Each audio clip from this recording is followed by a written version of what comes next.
In today's video, we have a Rolex Day-Date 118238, 36mm in solid yellow gold.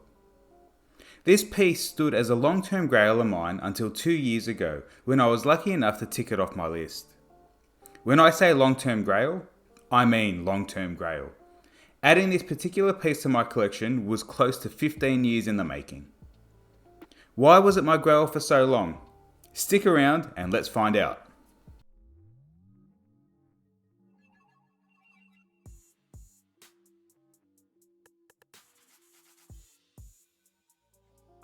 Hi guys, and welcome to the Watch Lobby. Now, for a really brief backstory on the Rolex Day-Date, and I mean brief. There's another video in itself if we wanted to cover the Day-Date history in length. First introduced in 1956 in the reference 6510 and 6511, the Rolex Day-Date has undoubtedly stood the test of time, being almost unchanged in the modern releases. The original 1956 Day-Date release came out on a Jubilee bracelet pictured here. These references only had a short stay of about 1 year when it was replaced by the 6611, which is where we saw the introduction of what we all know now as the President Bracelet. However, we didn't see it referred to as a President Bracelet until the mid-60s. Introduced in the 60s, we saw the reference 1803, which during its lifespan saw the introduction of a hacking seconds hand. Cue the late 70s, where we saw the introduction of the 5-digit reference 18038, which is also known as the single quickset. Jumping forward another decade, we saw the introduction of the 18238 in the late 80s, which saw the addition of a double quickset movement. Another big leap forward to the year 2000, where we got the 6-digit Day-Date reference, which saw some significant changes to the bracelet. Roughly 10 years into the run of the 6-digit 118238, we saw another significant change, this time to the clasp, however, with the reference remaining the same. Which brings us to this amazing Day-Date I hold before you.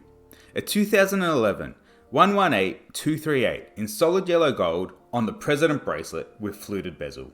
This was a grail piece of mine for close to 15 years. Being that teenager all those years ago that used to watch a lot of movies and listen to a lot of music. Around the early 2000s, it was the watch that you saw on the wrists of your favourite artists and actors.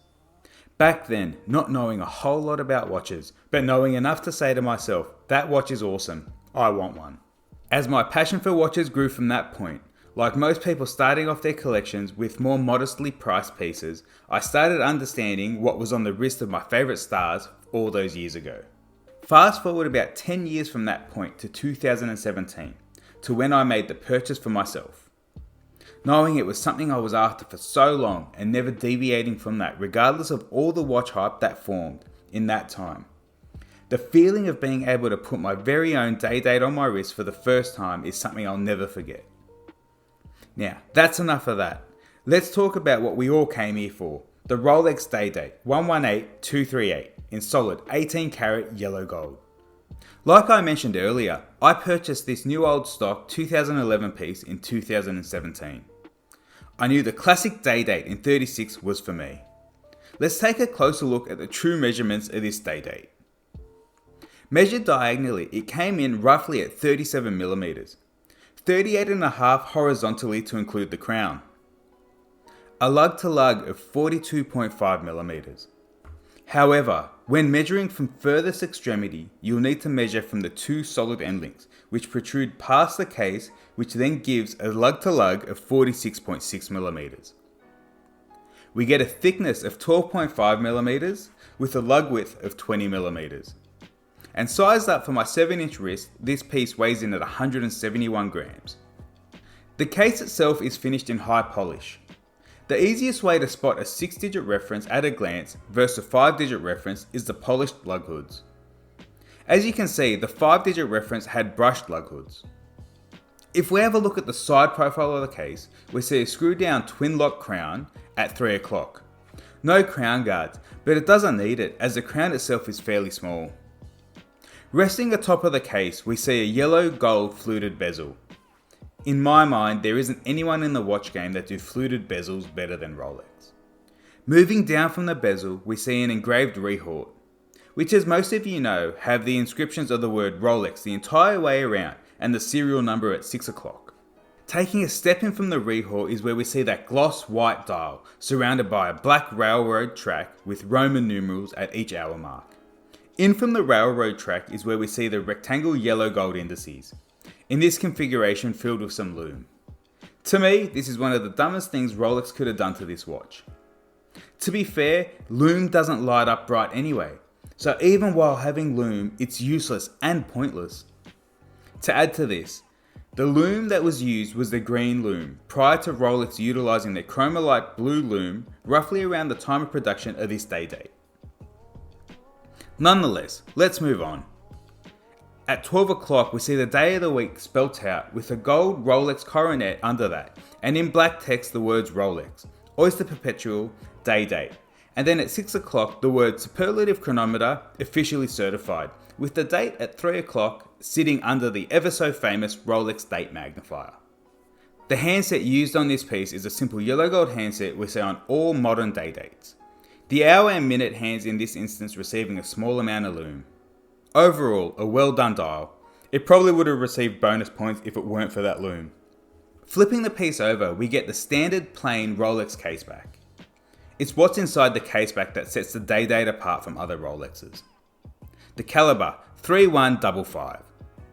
In the 3155, we get of course hacking and hand winding, as well as a double quick set, which allows you to quickly set the day and date independently, with roughly 48 hours of power reserve, all while beating at 28,800 beats per hour.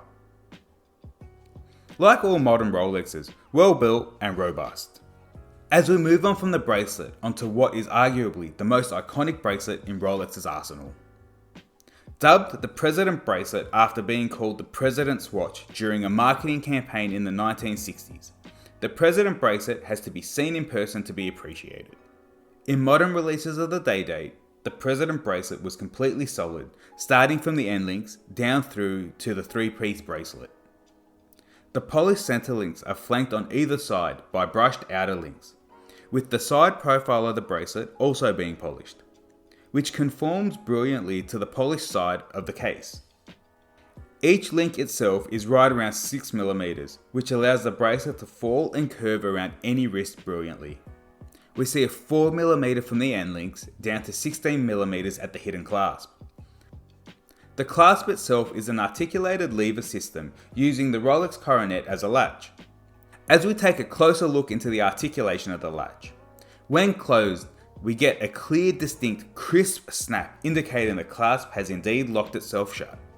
Around 2010, we saw the 6-digit reference get an upgraded folding clasp to this machined out gold fold over, where the previous iteration was made from pressed sheet gold. When closed, we see a seamless integration of the clasp, only being signified by the Rolex coronet. In my opinion, no Day-Date is complete without the President Bracelet. Moving into my 4th year of ownership of this stunning piece, I can honestly say that I am still as in love with this piece as the day I purchased it. Like most, I fall out of touch with certain pieces in my collection, but not this one. I hope that one day this particular Day-Date becomes a family heirloom that will continue to get passed down from generation to generation, and this video serving as a piece of history for those that will continue on our family legacy with this piece. I can't think of a better watch to hand down to future generations. As for an overall take on the Rolex Day-Date 118238, this is one piece that is extremely hard for me to be objective on, having lusted over this piece for over a decade. But if I were to add an objective negative, putting lume on a Day-Date is ridiculous and unnecessary. Also objectively, solid 18 karat yellow gold isn't the best material to be worn as a daily. Without realising, you see hairline scratches form and there's really nothing you can do about it other than enjoy the watch. Subjectively, this is the one watch that I've wanted in my collection for the absolute longest time. No other piece in my collection compares to the chase of the Day-Date, and I can honestly say that ownership of this piece has delivered on every single aspect. It has delivered on everything I could have wanted out of this piece. There's just a special feeling that you get when strapping this on, and I know it sounds extremely superficial, but it's true. I would love to hear from all of you down in the comments on what your grail piece is, or was, whether you've gotten there or are still working towards it. And with that, if you like this video or any of my other videos, it would be greatly appreciated if you could subscribe, as we're only getting started and we have plans for some great content to be released. And as always, thank you for watching and stay safe.